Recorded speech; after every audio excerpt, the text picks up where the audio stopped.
Hi, and welcome to Let's Talk. We're going to continue Chapter 22 Face2Face with Jesus. The chapter is Provisions by Heavenly Provider. Sorry about the narration. My eyes are indeed blurry again.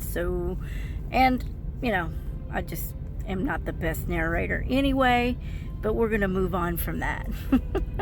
We're here for the source of the food for thought and food for the heart. So let's do this. And please bear with me.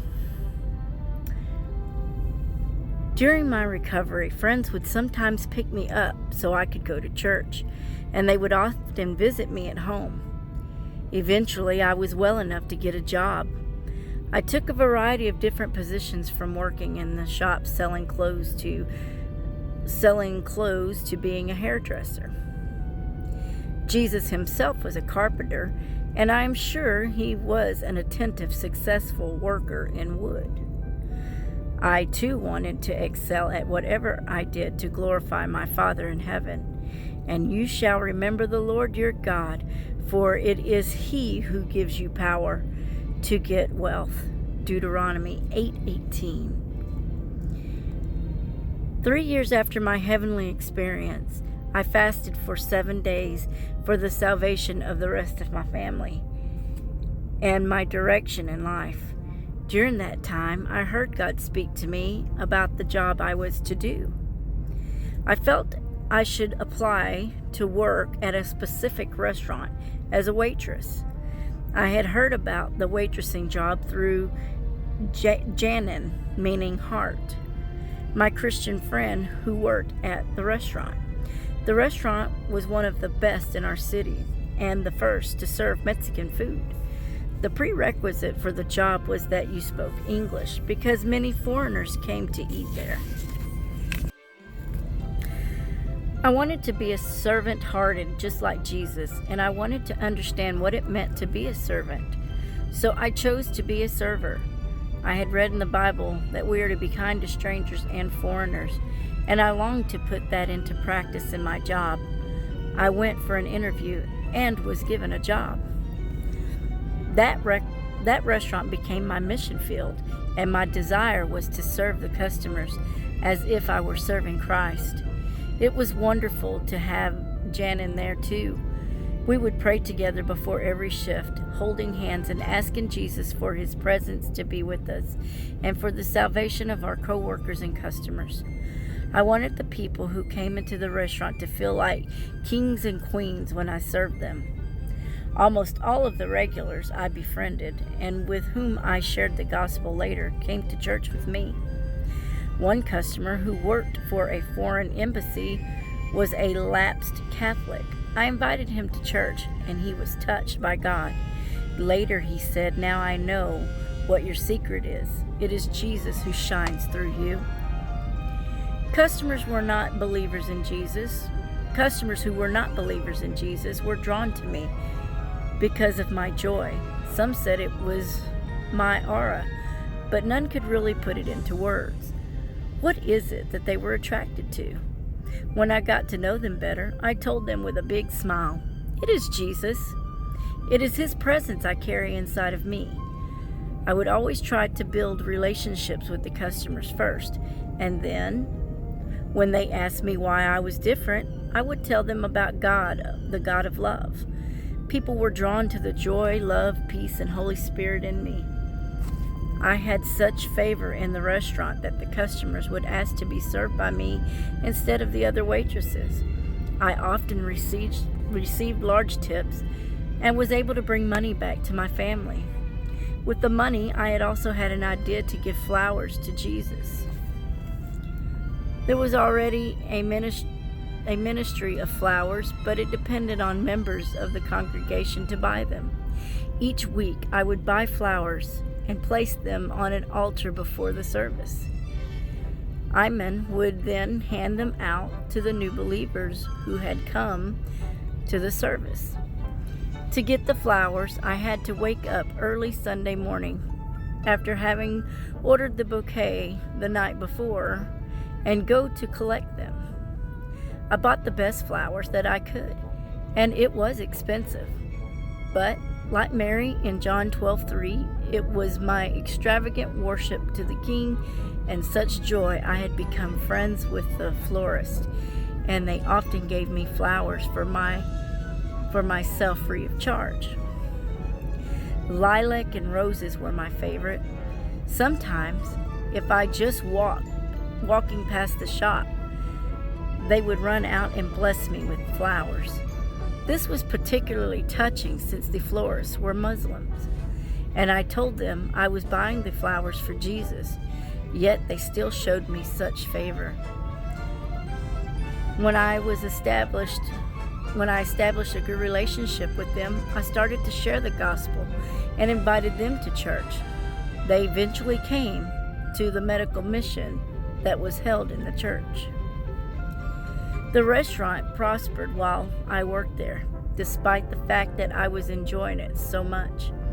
Janet and I still suffered from persecution. The chef and most of the other co-workers in the kitchen were Muslim.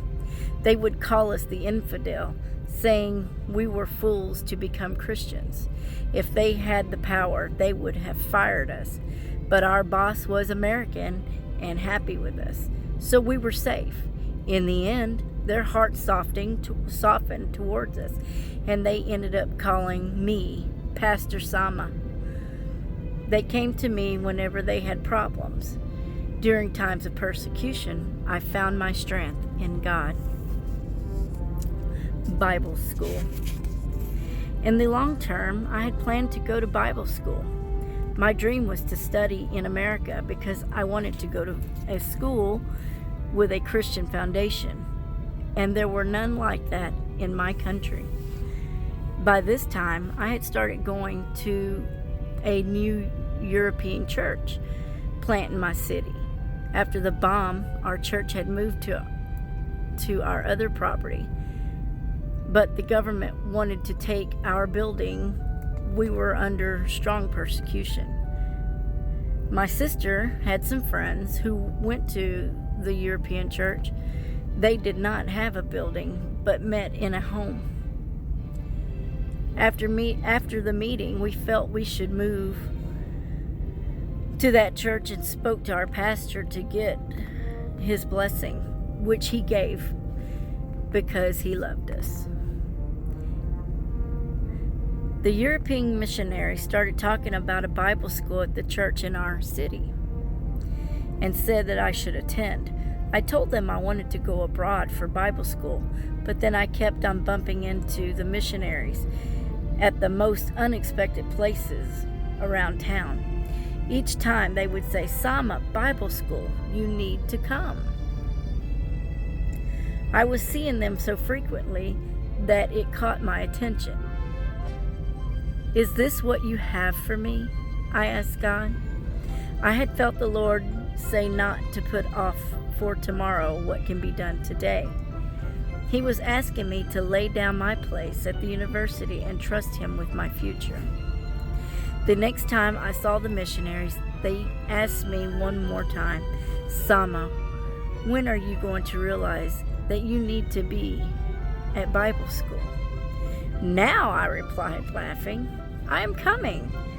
After a year of working in the restaurant, I enrolled at Bible school in our city and changed from working full-time to part-time at the restaurant.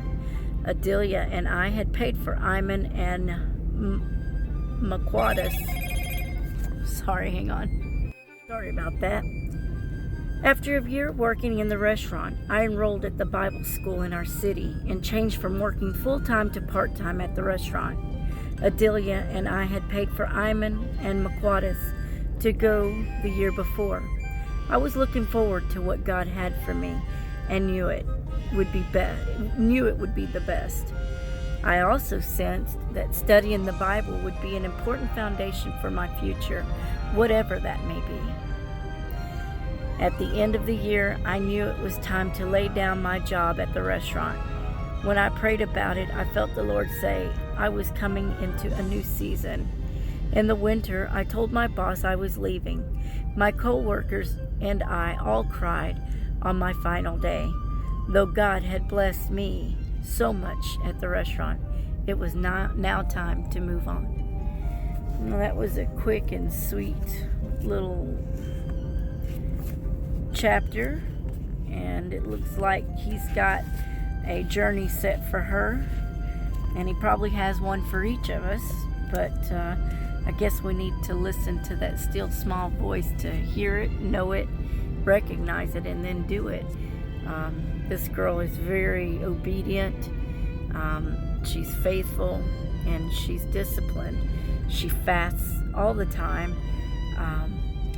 I love food, so I guess I need to learn to like put it down and not live by bread and meat alone, because I'm kind of bad about that. I think we all are. But I just love her spirit. I love her devotion and her strength. And maybe one day we can be Christ-like as she is and as he wants us to be. So until next time, let's see what our next chapter will be. 23. 23 is going to be called Acts of Faith, and I can't wait to delve into that. But until next time, God bless. Thank you for joining me at Let's Talk, and we're almost done with Face to Face with Jesus. Don't forget to like, subscribe, and there is a giveaway. I only need 3 more. I lost somebody, but that's okay. It might be my bad narration, but again, we're here for the food that this book is providing, and this will not be all that we do on this channel, so please stay tuned. And until then, God bless, and I'll talk to you guys later. Bye.